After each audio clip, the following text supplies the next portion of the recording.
Hello, you're right. This is part two.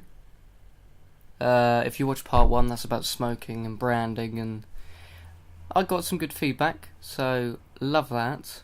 Brilliant. I just want to talk about comedy and why comedy is so uncensored in this episode. Episode? Do I say episode? I don't really know. There's only going to be 4 of these, and I'm never going to do this again. But yeah, episode. I'm gonna say episode. Why not? I like a lot of comedians. I like my comedy. This isn't funny. I feel like this should be funny, but I'm not gonna make it funny. Part 4, incidentally, will be funny.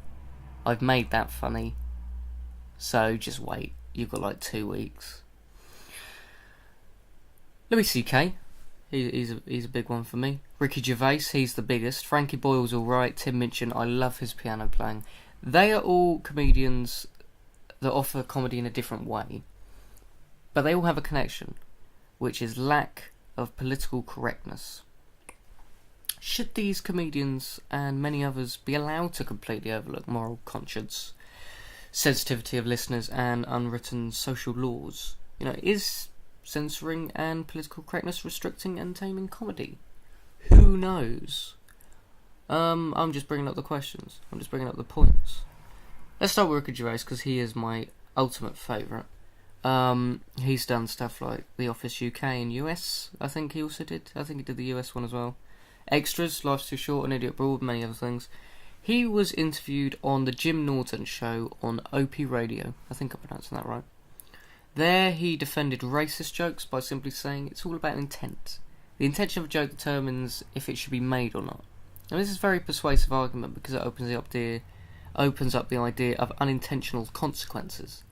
If I make a completely satirical and ironic joke making light of people who hate women by portraying a character who hates women and finds it offensive, and women finds it offensive, should I be excused?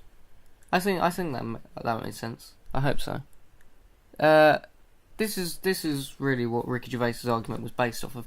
I think it's a slightly misguided version of how we should appreciate jokes. Although I do like him, I think that is that's nearly there. Comedy officially being defined as a form of communication intended to make an audience laugh. That's the official definition. I got that off Google, so it must be true. Should comedians bring up traumatic memories and horrific images to an audience? I personally believe a joke shouldn't be considered offensive if someone's offended, but more if it's noticeably immoral. Do you know what I mean? Like, everything you joke about someone will have an issue with, but where do we draw the line? How many people should be offended before a joke becomes off limits? Because in a completely pro-political correctness reality, we would have to lose jokes involving theft, alcohol, violence, many other things. If it's noticeable that they are only using it to be insensitive, then fair game, get rid of that. Not a big fan of that, but then again, maybe that's a new style I'm just not into. Maybe they should be restricted on television, or a situation where the audience may not know their sort of humour. Like, for instance, Mock the Week, if, what's his name, Jimmy Carr. If Jimmy Carr's on there, or Frankie Boyle, and they make an offensive joke, you may not know who they are, and that's an iffy one, because yeah, I kind of get that.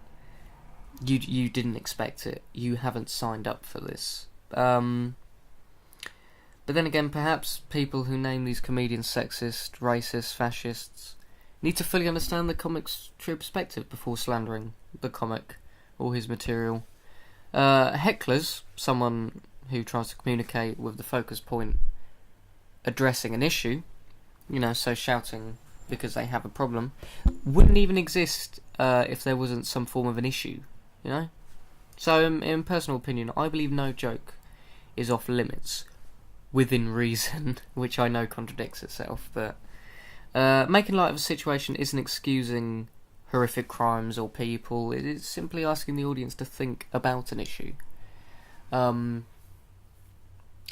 being said, I really don't like Amy Schumer or Dane Cook. They are offensive because I don't like them as comedians. I think they're shit. I just think they're shit.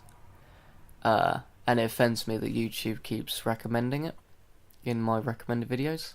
I don't like that. However, we're not offended to the point that I'm going to heckle them, maybe. Because that involves going to one of their shows. Join me next week when I'm going to be talking about an alternative universe. Kinda. I mean, that title kinda works. You'll see why next week. Oh, that was a cliffhanger there. Ciao for now, boys.